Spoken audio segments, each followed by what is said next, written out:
दोस्तों बाइबिल हमें स्वर्ग में रहने वाले कुछ ऐसे रहस्यमय स्वर्गदूतों के बारे में बताती है जिनका रूप और स्वरूप बाकी के स्वर्गदूतों से बहुत ही अलग और अद्भुत है। ऐसे प्राणियों के बारे में कुछ ही लोगों ने जानकारी पाया जिन्होंने परमेश्वर द्वारा दर्शन पाया और उसके बारे में बाइबिल में वर्णन किया गया है। इसलिए आइए आज की इस वीडियो में हम बाइबिल के कुछ रहस्यमय स्वर्गदूतों के बारे में विस्तार से चर्चा करेंगे। पूरी जानकारी के लिए वीडियो के अंत तक बने रहे। आइए वीडियो में आगे बढ़ते हैं।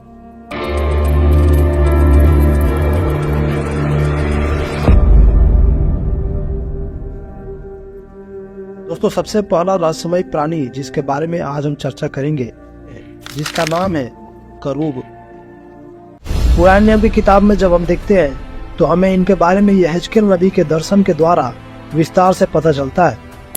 यहेजकेल नबी और उसके लोग जब यहोयाकीन राजा के द्वारा बंदी बनाकर कबार नदी के किनारे ले जाए गए तभी यहेजकेल नबी ने परमेश्वर से दर्शन पाया और उस दर्शन में उन्होंने देखा कि उत्तर दिशा से लहराती हुई आग सहित एक बड़ी आंधी आ रही है और उस आग के बीचों बीच झलकता हुआ पीतल सा कुछ दिखा जिसके बीच से 4 जीवधारियों के समान दिखने वाले कुछ जीव निकले जिनका रूप मनुष्य के जैसा था।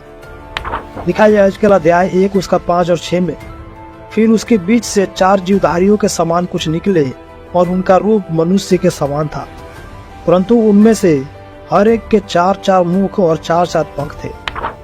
यहेजकेल नबी ने इन जीवों का वर्णन करने के लिए उदाहरण का उपयोग किया है।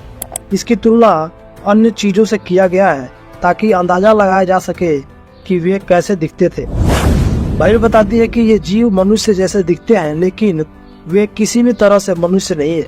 प्रत्येक प्राणी के 4-4 मुख है। उनके सामने का मुख मनुष्य के जैसा, दाहिनी ओर का मुख शेर के जैसा, बाईं ओर का मुख बैल के जैसे और उसके पीछे का मुख उकाब पक्षी के जैसा है। इनके नाम के बारे में भी हमें यहेजकेल अध्याय 10 में देखने को मिलता है जहाँ पर यहेजकेल नबी इन्हें करूब के नाम से संबोधित करते हैं। यहेजकेल नबी इसके बारे में यह भी बताते हैं कि इनके 4-4 पंख थे और उनके चारों ओर पंखों के नीचे मनुष्य के से हाथ थे। 2 पंखों से वे एक दूसरे से मिले हुए रहते थे और 2 से वे अपना शरीर ढांपे रहते थे। वे सीधे अपने अपने ही सामने चलते थे। जिधर परमेश्वर का आत्मा जाना चाहता था वे उधर ही जाते थे, लेकिन चलते समय वे मुड़ते नहीं थे। इन करूबों का चलना फिरना बिजली के समान था। पलक झपकते ही वे एक जगह से दूसरी जगह आ जा सकते थे। इन करूबों के पास 4-4 पहिए भी थे जिनमें इन करूबों की आत्मा वास करती थी। इन पहियों का रूप और बनावट फिरोजे के जैसा था और ये ऐसे बनाए गए थे जैसे एक पहिए के बीच दूसरा पहिया हो। चलते समय ये अपने चारों ओर चल सकते थे। आगे यहेजकेल नबी इन पहियों के घेरे के बारे में बताते हैं। यहेजकेल अध्याय 1 उसका 18, 19 और 20 में, और उन चारों पहियों के घेरे बहुत बड़े और डरावने थे और उनके घेरों में चारों ओर आंखें ही आंखें भरी हुई थी। और जब जीवधारी चलते थे तब पहिए भी उनके साथ चलते थे और जब जीवधारी भूमि पर से उठते थे तब पहिए भी उठते थे। जहाँ आत्मा जाना चाहती थी उधर ही वे जाते और पहिए जीवधारियों के साथ उठते थे क्योंकि उसकी आत्मा पहिए में थी। यहाँ पर यहेजकेल नबी पहिए और करूबों के बीच निरंतर संपर्क का वर्णन करते हैं कि जहाँ कहीं भी करूब जाते पहिए भी उनके साथ साथ जाते थे और इन सब के बीच परमेश्वर का आत्मा भी मौजूद होता था जिसके अनुसार ही करूब इधर उधर आ जा सकते थे। यहेजकेल नबी ने आगे अपने दर्शन में देखा कि इन करूबों के सिरों के ऊपर आकाश मंडल के जैसा कुछ था जो बर्फ के समान भयानक तरह से चमक रहा था और उन करूबों के सिरों के ऊपर यह फैला हुआ था। जब ये चलते थे तब उनके पंखों की आवाज भारी सेना के हलचल के जैसा या फिर बहुत सा पानी के हलचल के जैसा सुनाई देता था।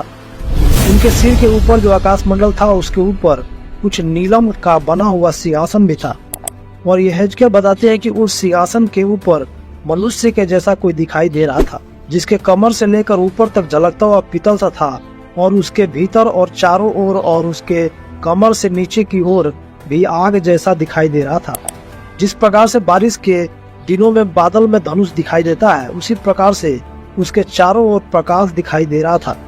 यह दृश्य देखते ही यहेजकेल नबी मुंह के बल गिर पड़े और इसमें आश्चर्य करने वाली कोई बात नहीं है कि यहेजकेल नबी क्यों गिर गए, क्योंकि परमेश्वर के अद्भुत और भव्य दर्शन को देखना बहुत ही मुश्किल बात है। यहेजकेल नबी ने अपने दर्शन में यह भी देखा कि परमेश्वर ने एक सन के वस्त्र पहने हुए पुरुष से घूमने वाले पहियों के बीच जाकर अपने दोनों मुट्ठियों को करूबों के बीच के अंगारों से भरकर नगर के ऊपर बिखेरने को कहा। करूबों के पंखों का आवाज परमेश्वर के बोलने जैसा सुनाई दे रहा था। उन करूबों के बीच में से एक करूब ने अपना हाथ बढ़ाकर उस आग में से जो करूबों के बीच में थी उठाकर उस सन के वस्त्र पहने हुए पुरुष को दिया, जिसे वह लेकर बाहर चला गया। यहेजकेल नबी आगे बताते हैं अध्याय 10 उसका 19 और 20 में, और करूब अपने पंख उठाकर मेरे देखते देखते पृथ्वी पर से उठकर निकल गए और पहिए भी उनके संग संग गए, और वे सब यहोवा के भवन के पूर्वी फाटक में खड़े हो गए, और इस्राएल के परमेश्वर का तेज उनके ऊपर ठहरा रहा। ये वही जीवधारी है जो मैंने कवार नदी के पास इस्राएल के परमेश्वर के नीचे देखे थे, और मैंने जान लिया कि वे भी करूब है। यहाँ पर हम देखते हैं कि यहेजकेल नबी ने अपने दर्शन में करूबों को पृथ्वी पर से उठकर जाते हुए देखा, और पहिए भी उसके साथ साथ थे। इस दर्शन में भी वही करूब थे जो यहेजकेल नबी ने कवार नदी के किनारे अपने दर्शन में देखा था। यह दर्शन भले ही आश्चर्य करने वाला और भयानक था, लेकिन यह परमेश्वर के महिमा का वर्णन कर रहा था, जो यहेजकेल नबी को बंदी के समय में भी उत्साहित करने का काम किया। अब आइए दूसरे रहस्यमय स्वर्गदूत के बारे में बात करते हैं। उसे सराप कहा गया है। सराप एक ऐसा प्रकार का प्राणी है जो स्वर्ग में रहता है, जिसके बारे में पूरे बाइबल में केवल यशायाह नबी ने अपने पुस्तक में जिक्र किया है। इस्राएल के राज्य काल के दौरान यशायाह नबी यरूशलेम में रहता था, और यरूशलेम और यहूदा के अगुओं से परमेश्वर की ओर से बातें किया करता था। इस्राएल के लोग जब पाप में गिरने लगे, तब यशायाह नबी ने लोगों और उनके अगुओं को चेतावनी दिया कि यदि वे परमेश्वर की वाणी सुनने से इनकार कर देते हैं तो इसका परिणाम सर्वनाश होगा। यशायाह नबी को एक दर्शन प्राप्त हुआ, जिसमें उसने परमेश्वर को बहुत ही ऊंचे सिंहासन पर विराजमान देखा, जिसके वस्त्र के घेरे से मंदिर भर गया था। उसने जब और ऊपर की ओर ध्यान दिया तो उसे सराप दिखाई दिए, जिनके 6 पंख थे, और यशायाह नबी अभी बताते हैं कि वे सराप अपने 2 पंखों से अपने मुंह को और 2 पंखों से अपने पाँव को ढांपे थे, और बाकी के 2 पंखों से उड़ रहे थे, और उड़ते हुए वे एक दूसरे से पुकार पुकार कर कह रहे थे, सेनाओं का यहोवा पवित्र पवित्र पवित्र है, सारी पृथ्वी उसके तेज से भरपूर है। इनके इस पुकार से ही डेवड़ियों की नींवें डोलने लगी और पूरा भवन धुएं से भर गया। यह सब देखकर यशायाह नबी को घबराहट होने लगी कि कहीं वो नष्ट न हो जाए, क्योंकि वो अपने आप को अशुद्ध होठ वाला मनुष्य बताते हैं, और उन्होंने पवित्र परमेश्वर को अपनी आंखों से देख लिया था, इसीलिए वे डर गए। लेकिन तभी एक सराप हाथ में अंगारा लिए हुए यशायाह नबी के पास आया, और उस अंगारे से उसके मुंह को छूकर उससे इस प्रकार कहा, देख, इसने तेरे होठों को छू लिया है, इसीलिए तेरा अधर्म दूर हो गया और तेरे पाप क्षमा हो गए। यहाँ हम देखते हैं कि सराप ऐसे दूत है जिन्हें परमेश्वर द्वारा मनुष्यों के पवित्रता की घोषणा करने का भी अधिकार दिया गया है। यशायाह नबी परमेश्वर का भविष्यवक्ता और एक निर्दोष व्यक्ति होने के बावजूद भी अपने पाप से अनजान थे, जब तक कि उन्होंने अति पवित्र परमेश्वर को न देख लिया।